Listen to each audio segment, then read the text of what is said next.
Alors, je vais quand même vous parler de l'aperçu visuel parce que je ne l'ai pas encore fait. Alors, à l'écran, vous voyez le maillot de la Renaissance sportive de Beuken. Alors, qui a remporté ce dimanche une belle petite victoire en Afrique du Sud, hein, contre un club qui s'appelle Stellenbosch. Stellenbosch. On dirait une marque néerlandaise. Ouais, on dirait, hein, non? Je sais pas, je dis ça au hasard, hein. J'ai pas fait ma recherche par rapport à ce club, d'où il vient, le naming, etc. Mais tu vois, ça, petite consonance néerlandaise. Oui, oui, il y a quelqu'un qui m'a dit oui, oui, anglophone. Ouais, j'ai pas fait ma recherche. En tout cas, voilà.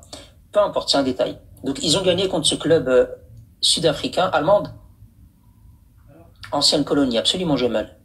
Ancienne colonie, les Pays-Bas. Alors, donc, la Renaissance sportive l'a emporté face à ce club sud-africain, en Afrique du Sud.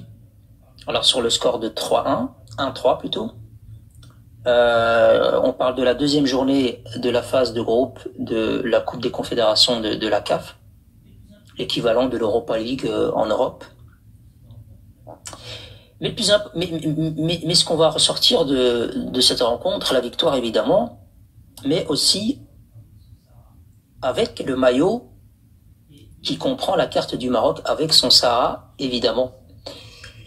Et devinez, l'Afrique du Sud, vous connaissez hein, leur position politique. Elle soutient les positions algériennes sur la question du Sahara. Elle parle elle aussi des peuples opprimés, d'autodétermination, etc.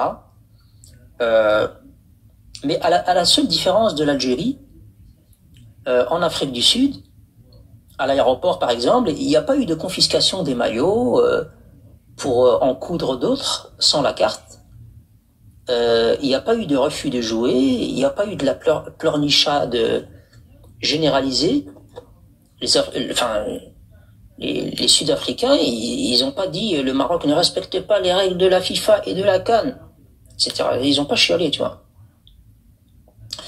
Alors que la CAF, évidemment, vous le savez, je vous apprends rien.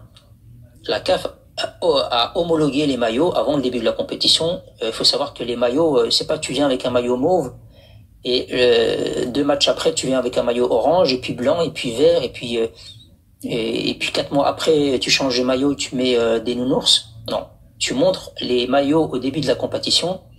Ils sont homologués par l'instance organisatrice et tu te tiens à ces maillots-là. Tu peux pas les changer comme ça tous les mois.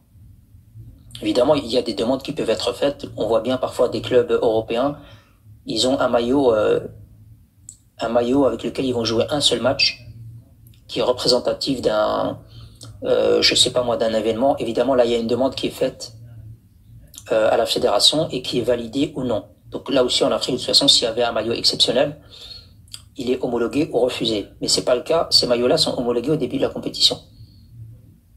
Alors pourquoi est-ce que l'Afrique du Sud n'adopte pas les mêmes attitudes hystériques de voyous du régime algérien? La réponse, elle est simple. Je vous apprends encore rien dans ce live.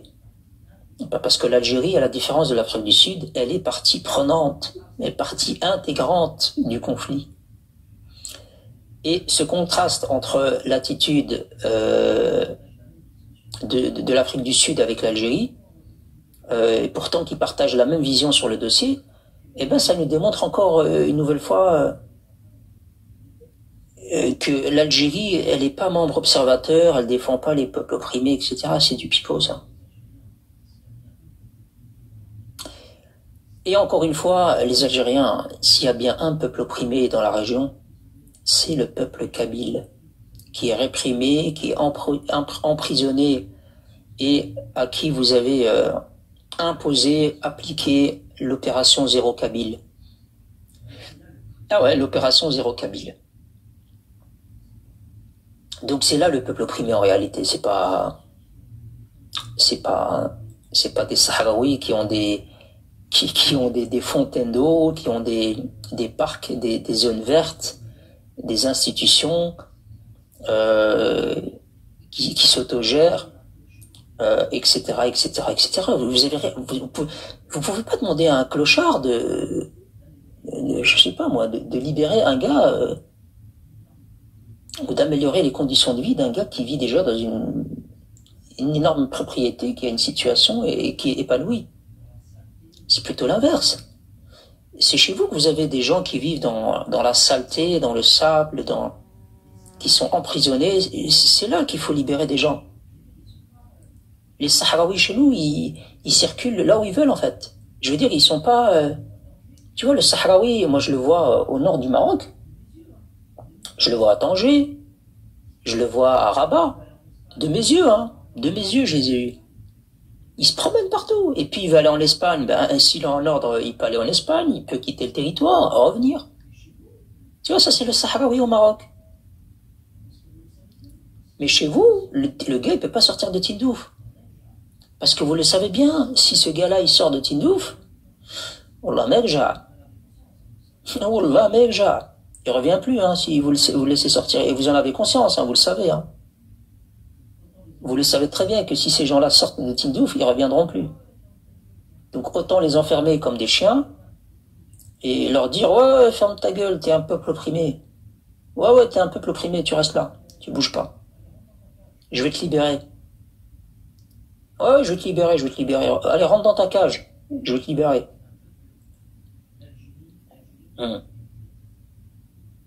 Un peuple, l'Algérie qui veut libérer des peuples. Ibadallah. Mohamed Boudiaf, assassiné en fonction. Ahmed Ben Bella, renversé par un coup d'État. Lamine Zeroual, démission. Chegli Ben Jdid, démission. Bourhagoba, meurt en fonction. Bouteflika, démission. Je sais pas moi, est-ce qu'il y a un président comme ça qui... Il est arrivé en fin de mandat, il y a eu des élections démocratiques, plus ou moins, et puis il s'est arrêté, et puis il a été en pension, et il a vécu paisiblement, en Algérie, heureux dans son pays, jusqu'à ses délais. Est-ce qu'il y en a eu un? Moi je vois que des meurent en fonction, renversé coup d'État, démission, meurt en fonction, assassiné. Je sais pas moi. Attention, hein, il y a un rescapé là-dedans. Hein. Il y a Abdelmajid Tebboune, c'est un rescapé. Mais la fin, elle n'est pas connue, c'est ça le problème. On ne connaît pas sa fin. J'attends de connaître sa fin, moi. Et vous, là, avec ce que je viens de dire, là, avec ce que je viens de dire, là, vous voulez libérer des peuples, vous, là? Ce pays-là, depuis 62, avec ce que je viens de dire, avec des chefs d'État qui se font tuer, assassiner, renverser, et à qui on impose une démission, comme le dernier d'ailleurs, vous allez libérer des peuples, un peuple qui fait partie intégrante du Maroc, avec une monarchie stable, qui ne connaît pas des coups de démission, d'assassinat, hein? Je sais pas, moi je vous ai dit, le peuple kabyle, je sais pas, occupez-vous du peuple kabyle, bordel, parce que plus vous allez commencer à nous embêter, et plus je vais commencer à préparer des lives kabyles.